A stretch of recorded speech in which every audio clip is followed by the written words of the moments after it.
கர்த்தர் நல்லவர், அவர் கிருபை என்றும் உள்ளது.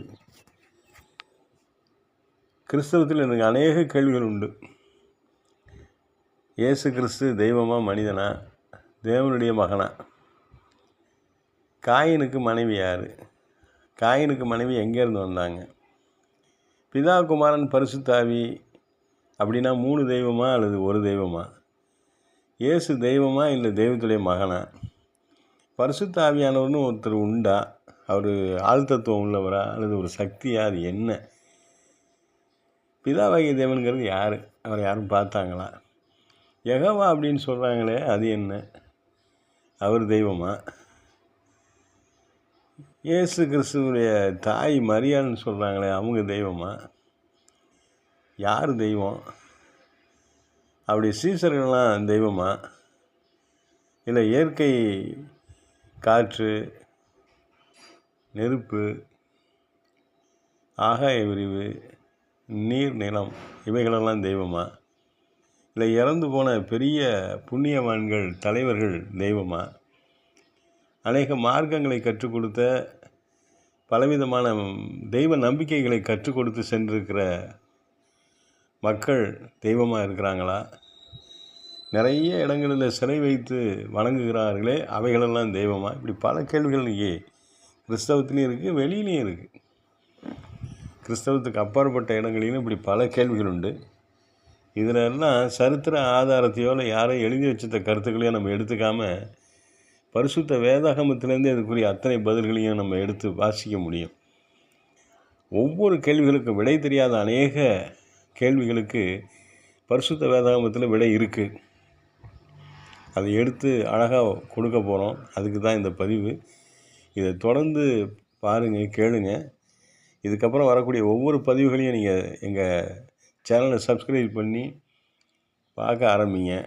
உங்களுக்கு அநேக விடை தெரியாத கேள்விகளுக்கு பரிசுத்த வேதாகமத்திலேருந்தே நாங்கள் ஆதாரத்தோட உங்களுக்கு விடைகளை கற்றுத்தருகிறோம். கர்த்தருக்கு ஸ்தோத்திரம். கிறிஸ்தவர்கள்லாம் யார்? கிறிஸ்தவருடைய தன்மை என்ன? யாரை நம்ம கிறிஸ்தவங்கன்னு சொல்லலாம்? இன்றைக்கி ஒரு ஆங்கிலேய பேரோ அல்லது ஒரு பைபிளில் இருக்கிற பேரையோ வைத்து கொண்டிருப்பவர்கள் கிறிஸ்தவர்களா? இல்லை இயேசு கிறிஸ்துவை போல் வாழ்கிறேன் அப்படின்னு சொல்லி வாழ்ந்துக்கிட்டு இருக்கிற சில பேர் கிறிஸ்தவங்களா? பைபிளில் சொல்லுது, அப்படி சீசர்களுக்கு, இயேசு கிறிஸ்துடைய சீசர்களுக்கு தான் கிறிஸ்தவர்கள்னு பேர்னு சொல்லப்படுது. இயேசு கிறிஸ்துடைய சீசர்களுக்கு கிறிஸ்தவர்கள்னு பேர் வைக்கப்படுது. இயேசு கிறிஸ்துடைய சீசர்கள்னால் யாருன்னா, இயேசு கிறிஸ்துவை பின்பற்றுகிறவர்கள். அவரை பின்பற்றுகிற ஜனங்களை அவர் பரலோக ராஜ்யத்தை, நித்திய ஜீவனை, தேவனுடைய ராஜ்யத்தை குறித்து அறியப்படாத அநேக மக்களுக்கு பிரசங்கிப்பதற்கு அனுப்புகிறார். அவர்கள் தான் அப்போஸ்தலர்கள்.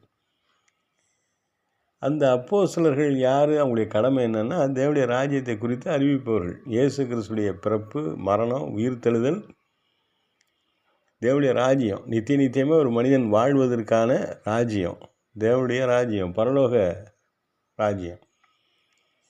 இந்த பரலோக வாழ்வை குறித்து, நித்திய வாழ்வை குறித்து பிரசங்கிப்பதற்கு இயேசு கிறிஸ்துவால் அனுப்பப்பட்டவர்கள் தான் சீசர்கள், அப்போஸ்தலர்கள். அவர்கள் தான் கிறிஸ்தவர்கள். அப்போ ஒரு சிம்பிளாக என்ன தெரியுதுன்னா, தேவனுடைய ராஜ்யத்தை குறித்து அறிவிக்கிறவங்க தான் கிறிஸ்தவங்க. அதில் பல நிலைமைகள் இருக்கலாம், பல ஏற்ற இறக்கங்கள் இருக்கலாம், பலவிதமான உயர்வுகள் தாழ்வுகள் இருக்கலாம், பலவிதமான நிலைமைகளில் அந்த மனிதர்கள் இருக்கலாம். ஆனால் மொத்தமாக டோட்டலாக பார்த்தா அவள் இயேசு கிறிஸ்துடைய அந்த தேவனுடைய ராஜ்யத்தை குறித்து அறிவிப்பதற்கு அனுப்பப்பட்டவர்கள் தான் எல்லாமே கிறிஸ்தவர்கள். அவர்கள் தான் சீசர்கள், அவர்கள் தான் அப்போஸ்தலர்கள். ஏதோ ஒரு வழியில் ஏதோ ஒரு வேலையை செய்து கொண்டு அவர்கள் இயேசு கிறிஸ்துவை அறிவிக்கலாம். தான் வாழ்க்கையில் சாட்சியாக வாழ்வது மூலமாகவே அவங்க அறிவிக்கலாம். இல்லை எல்லாவற்றையும் வெறுத்து முழுசாக தேவனுக்காக நின்று தேவனுடைய ராஜ்யத்தை மக்கள் மத்தியிலே அறிவிக்கலாம், செயல்படுத்தலாம். ஆனால் ஒன்றே ஒன்று, இயேசு கிறிஸ்துவை அறிவிப்பவர்கள் தேவனுடைய ராஜ்யத்தை, பரலோக ராஜ்யத்தை, நித்திய வாழ்வை மக்களுக்கு அறிவிப்பவர்கள் தான் கிறிஸ்தவர்கள். அவர்களுக்கு தான் அந்த கிறிஸ்தவன் என்று சொல்லிக்கொள்ள முழு தகுதியும் இருக்கிறது. இப்போ பாருங்கள், இயேசு கிறிஸ்துவே அறிவிக்காமல் நம்ம கிறிஸ்தவர்கள்னு சொல்லிக்கிறதுல எந்த அர்த்தமும் இல்லை. நித்தியமாக ஒரு வாழ்க்கை இருக்குது. நம்ம இந்த பூமியில் வாழ்ந்த வாழ்க்கைக்கு பின்பு, மரணத்துக்கு பின்பு ஒரு நித்திய வாழ்க்கை, நிரந்தரமான ஒரு வாழ்க்கை இருக்கிறது என்கின்ற நம்பிக்கை முதலாக நமக்கும், இந்த நம்பிக்கையை மற்ற மக்களுக்கும் சொல்லி கொடுப்பது தான் சீசத்துவம். இயேசு கிறிஸ்துடைய சீசருடைய காரியம். சீசருடைய வேலையே நித்திய ஜீவனை சொல்வது தான். கிறிஸ்துவனுடைய வேலையும் நித்திய ஜீவனை சொல்வது தான். இந்த நித்திய ஜீவனை குறித்து அவங்க சொல்கிறத யாரும் தடுக்கிறதுக்கு தேவையே இல்லை. இதில் எந்த கஷ்டமும் இல்லை. நித்திய ஜீவனை அவங்க சொல்கிறத வேறு ஏதாவது நம்ம எதையோ மாற்றுறாங்கன்னு சொல்லி தப்பான கருத்துக்களை நம்ம எடுத்துக்க வேண்டிய அவசியமும் இல்லை. நித்திய வாழ்க்கை குறித்து அவர்கள் சொல்வதை நம்ம விருப்பம் இருந்தால் கேட்கலாம், விருப்பம் இல்லைன்னா கேட்காம கூட இருக்கலாம். ஆனால் எல்லாரும் ஒரு நாள் மரணத்தை சந்திக்கணும். மரணத்துக்கு அப்புறம் நித்திய வாழ்வு ஒன்று இருக்குது. அந்த வாழ்வுக்கு செல்வதற்கு இயேசு கிறிஸ்துவை சொந்த இரட்சகராக ஏற்றுக்கொள்ள வேண்டும். இதை அறிவிப்பது தான் கிறிஸ்தவம், வேறு ஒன்றுமே இல்லை. இதை அறிவிப்பது தான் கிறிஸ்தவம், இதை அறிவிப்பது தான் கிறிஸ்தவர்கள். கர்த்தருக்கு ஸ்தோத்திரம். உங்கள் அன்பின் காணிக்கைகளால் எங்கள் ஊழியத்தை தாங்குங்கள். கர்த்தர் உங்களை ஆசீர்வதிப்பார்.